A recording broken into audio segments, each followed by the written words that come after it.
नमस्कार विद्यार्थी मित्रांनो, आज आपण त्रिकोणाचे अंतर्वर्तुळ काढणार आहोत, म्हणजेच in circle of a triangle. आणि मग in circle of a triangle किंवा त्रिकोणाचे अंतर्वर्तुळ म्हणजे काय. पहिल्यांदा आपण हे समजून घेऊयात की त्रिकोणाचे अंतर्वर्तुळ आपण कशाला म्हणणार आहोत. तर त्रिकोणाच्या तीनही बाजूंना आतून स्पर्श करणाऱ्या वर्तुळाला त्रिकोणाचे अंतर्वर्तुळ असे म्हणतात.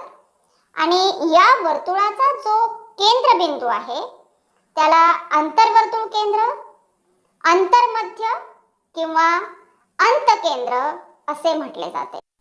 आणि हा जो केंद्रबिंदू आहे म्हणजे वर्तुळाचा केंद्रबिंदू, अंतर्वर्तुळ केंद्र किंवा अंतर्मध्य आपल्याला मिळवण्यासाठी त्रिकोणाच्या कोणत्याही दोन कोनांचे कोन दुभाजक काढावे लागतात. आणि मग हे जे कोन दुभाजक काढणे म्हणजे ही जी प्राथमिक रचना आहे, ही जी बेसिक रचना आहे, ती पहिल्यांदा आपण स्टडी करूयात. कशा पद्धतीने आपण कोनाचे कोन दुभाजक काढणार आहोत हे आपण आता पाहूयात. तर आपल्याला ही जी आकृती काढायची आहे कोनाचा कोन दुभाजक, त्यामध्ये सगळ्यात महत्त्वाचं आपल्याला कंपासला एकदम पॉइंटेड अशी पेन्सिल लावणं, त्याचप्रमाणे एक स्केल आपल्याला लागणार आहेत आणि कोन मापक जे आपण व्यवस्थितपणे आपल्याला वापरता येणं हे सुद्धा महत्त्वाचं आहे. म्हणजे अशा पद्धतीने आपण हे जे बेसिक साहित्य आहे त्याचा वापर करून ही जी बेसिक जी कोन रचना आहे ती करणार आहोत आणि त्याचा कोन दुभाजक जो आहे तो आपण या ठिकाणी काढणार आहोत. ओके, मग ही जी रचना आहे ती रचना करत असताना पहिल्यांदा मी इथे एक किरण घेणार आहे. पहा, अशा पद्धतीने हा किरण काढलेला आहे. ओके, आता हा किरण काढल्यानंतर आपण त्याचा जो आरंभ बिंदू आहे, किरण काढलेला आहे त्याचा आरंभ बिंदू जो आहे तो आरंभ बिंदू घेऊन त्या ठिकाणी आपण 60 डिग्रीचा आपण एक अँगल घेऊयात. लक्षात घेऊयात कशा पद्धतीने आपण हा अँगल घेणार आहोत. व्यवस्थितपणे हा 60 डिग्रीचा आपल्याला अँगल घ्यायचा आहे. पहा, इथे हा पॉइंट जो आहे हा 60 डिग्रीचा पॉइंट आहे, तो आपण इथे अँगल 60 डिग्री असा घेतलेला आहे, हे लक्षात घेऊयात. आणि मग इथे आपल्याला हा जो कोन आहे या कोनाचा कोन दुभाजक काढण्यासाठी हा पहिल्यांदा हा अँगल 60 डिग्रीज. ओके, आणि हा अँगल 60 डिग्रीज काढल्यानंतर अगदी पॉइंटेड अशा पद्धतीची पेन्सिल आपण यूज करणं हे इथं अपेक्षित आहे, तरच या ठिकाणी आपल्याला ॲक्युरसी राहते, हेही लक्षात घेऊयात. आणि मग या ठिकाणी हा जो पॉइंट आहे, सपोज याला आपण नाव दिलं ए, बी आणि सी, आणि angle B it is equal to 60 degree. मग या ठिकाणी लक्षात घेऊयात हा जो बी हा पॉइंट आहे शिरोबिंदू, तिथे कंपासचं टोक ठेवून विशिष्ट अंतर आपण घेणार आहोत की जे या त्रिकोणाची जी भुजा आहे त्या भुजेवरती हे अंतर येणं अपेक्षित आहे. आणि मग अशा पद्धतीने हे जे अंतर आहे हे या भुजेवरती आलेलं आहे, हे आपल्याला दिसतं इथे स्पष्टपणे, लक्षात घ्या. आणि मग या ठिकाणी हे जे पॉइंट्स आहेत, हे छेदनबिंदू, कंसाचा छेदनबिंदू आणि भुजा, ह्याच्यामध्ये आपण कंपासचं टोक ठेवून थोडंसं निम्म्यापेक्षा थोडंसं जास्त अंतर घेऊयात. आणि अशा पद्धतीने इथे एक कंस काढूयात ह्या अंतराच्या निम्म्यापेक्षा जास्त, ह्या छेदनबिंदूच्या निम्म्यापेक्षा जास्त. आणि परत इथे कंपासचं टोक ठेवूयात, परत इथे एक असा पहिल्या कंसाला छेदणारा अशा पद्धतीचा हा दुसरा कंस आपण मिळवूयात. आणि मग हा जो कंसाचा छेदनबिंदू आहे या कंसाचा छेदनबिंदू आपण व्यवस्थितपणे मार्क करायचा आहे. अगदी ॲक्युरेटली तो मार्क करणं हे खूप महत्त्वाचं आहे. आणि मग या ठिकाणी आपण हा जो बी पॉइंट आहे आणि हा जो कंसाचा छेदनबिंदू आहे, हे दोन पॉइंट्स या ठिकाणी अशा पद्धतीने आपण हे व्यवस्थितपणे जोडायचे आहेत. आणि मग हा जो अँगल आहे, प्रत्येक अँगल जो आपल्याला इथे मिळालेला आहे तो प्रत्येक अँगल हा एकमेकांना एकरूप आहे. म्हणजे इथे जर 60 अंशाचा आपण अँगल घेतलेला आहे तर प्रत्येक अँगलचं मेजरमेंट किती होणार आहे, 30 अंश होणार आहे. परत एकदा बघूयात आपण ह्याचं मेजरमेंट 30 अंश आहे का. अशा पद्धतीने आपण हे चेक करूयात की हे 30 अंशाचं मेजर आहे का इथे, हे लक्षात घेऊयात. म्हणजे या ठिकाणी हे जे मेजरमेंट आहे पहा, बरोबर 30 अंशाचं मेजरमेंट इथे आलेलं आहे आणि इथे हे जे 60 अंशाचं मेजरमेंट आहे. म्हणजे अशा पद्धतीने हा कोन दुभाजक. ओके. तर मग प्रश्न इथे असा येतो की ज्यावेळी आपल्याला त्रिकोणाचे अंतर्वर्तुळ काढायचे आहे त्यावेळी आपण कोन दुभाजक का काढायचे आहेत, तर आपण आकृती 3.42 जी आहे ती आपण अभ्यासूयात आणि मग थोडंसं सेल्फ स्टडी केल्यानंतर, रिवाइज केल्यानंतर, उजळणी केल्यानंतर आपल्या हे लक्षात येईल की कोन दुभाजकाचे जे प्रमेय आहे, कोन दुभाजकावरील प्रत्येक बिंदू हा त्या कोनाच्या भुजांपासून समदूर असतो. म्हणजे या ठिकाणी जर आपण डी बिंदू घेतला तर तो बाजू ए बी आणि बाजू बी सी या बाजूंपासून समदूर असतो हे आपल्याला पाहायला मिळेल. आणि एक लक्षात घेऊयात आपण, कुठलीही भौमितिक रचना करताना पहिल्यांदा आपण कच्ची आकृती काढून पाहतो आणि नंतर प्रत्यक्ष रचना करतो. तर इथे आकृती 6.15 जी आहे त्यामध्ये आय हा जो आहे तो इन सेंटर आहे, म्हणजे अंतर्वर्तुळ केंद्र, आणि आय हा बिंदू पी क्यू, क्यू आर आणि आर पी म्हणजेच त्रिकोणाच्या तीनही बाजूंपासून तो समान अंतरावर आहे.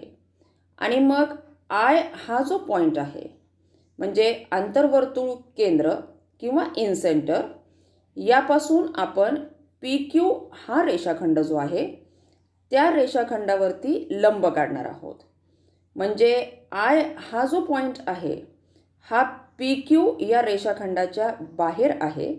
म्हणजे रेषाखंडाच्या बाहेर ज्यावेळी आपल्याला पॉईंट दिलेला असेल त्यावेळी रेषाखंडाला आपण लंब कशा पद्धतीने काढणार आहोत हे आपल्याला अभ्यासणं महत्त्वाचं आहे. म्हणजे या ठिकाणी आय हा रेषाखंडाच्या बाहेरील पॉईंट आणि मग आपण रेषाखंड पी क्यूला लंब काढलेला आहे. मग अशा पद्धतीची रचना की रेषाखंडाच्या बाहेर ज्यावेळी पॉईंट असेल आणि आपल्याला दिलेल्या रेषाखंडाला लंब काढायचा आहे, ती रचना आता आपण अभ्यासूयात. यासाठी आपण हा जो त्रिकोण आहे, त्रिकोण पी क्यू आर, तो अशा पद्धतीने मिळवलेला आहे की अँगल क्यू बरोबर 60 अंश, अँगल आर बरोबर 50 अंश आणि क्यू आर जो आहे तो 7.3 सेंटीमीटर आहे. अँगल क्यू आणि आरचे कोन दुभाजक काढल्यानंतर या कोन दुभाजकांचा जो छेदनबिंदू आहे आय, ज्याला आपण इन सेंटर असं म्हणतो, तो मिळाल्यानंतर त्या बिंदूपासून क्यू आरवर लंब काढण्यासाठी सोयीस्कर असे अंतर घेऊन आपण दोन्ही बाजूस कंस केलेले आहेत. आणि मग हे जे कंस आहेत त्यांची पोझिशन परत एकदा लक्षात घेऊयात. हे जे कंस आहेत ते आपल्याला कोणत्या पोझिशनला मिळालेले आहेत हे पाहिल्यानंतर या कंसांचा आणि भुजा क्यू आर जी आहे त्यांचे जे छेदनबिंदू आहेत या दोन कंसांमधील जे अंतर आहे, थोडक्यात निम्म्यापेक्षा थोडेसे जास्त अंतर घेऊन आय बिंदूच्या ऑपोजिट साईडला आपण एक अशा पद्धतीने एक कंस करणार आहोत.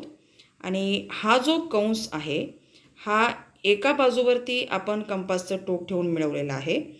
तेच अंतर ठेवून दुसऱ्या बाजूपासून हा दुसरा कंस मिळवलेला आहे. यानंतर आय जो बिंदू आहे इन सेंटर आणि या कंसांचा छेदनबिंदू हा आपण जोडलेला आहे, हा आपण जोडून घेणार आहोत. आणि मग एम हा जो पॉईंट आहे हा एम पॉईंटजवळ आय एम हा रेषाखंड क्यू आरला लंब आहे किंवा त्रिकोणाची जी बाजू आहे क्यू आर त्याला लंब आहे. आणि मग आय हा अंतर्वर्तुळ केंद्र आहे, आय एम ही अंतर्वर्तुळाची त्रिज्या आहे. आणि मग आय एम ही जी त्रिज्या आहे ही त्रिज्या घेऊन नंतर जे कंपासचे पॉईंट आहे ते आयवरती ठेवून आय हा अंतर्वर्तुळ केंद्र आहे हे लक्षात घेऊयात आपण. आणि आय एम ही आंतरवर्तुळाची त्रिज्या आहे आणि मग अशा पद्धतीने हा जो आंतरवर्तुळ आहे तो आंतरवर्तुळ आपण मिळवणार आहोत. दोन प्रकारच्या बेसिक रचना म्हणजे कोन दुभाजक काढणे आणि रेषाखंडाच्या बाहेरील बिंदूतून रेषाखंडाला लंब काढणे. या रचनांचा एकदा आपण सराव केला की आपल्याला अंतर्वर्तुळ काढणे, त्रिकोणाचे अंतर्वर्तुळ काढणे हे सोपे जाणार आहे. आणि मग उदाहरण संग्रह 6.3 जे आहे त्याच्यामधले जे पहिले उदाहरण आहे ते आता आपण सोडवूयात. त्याची रचना जी आहे ती आपण करून बघूयात.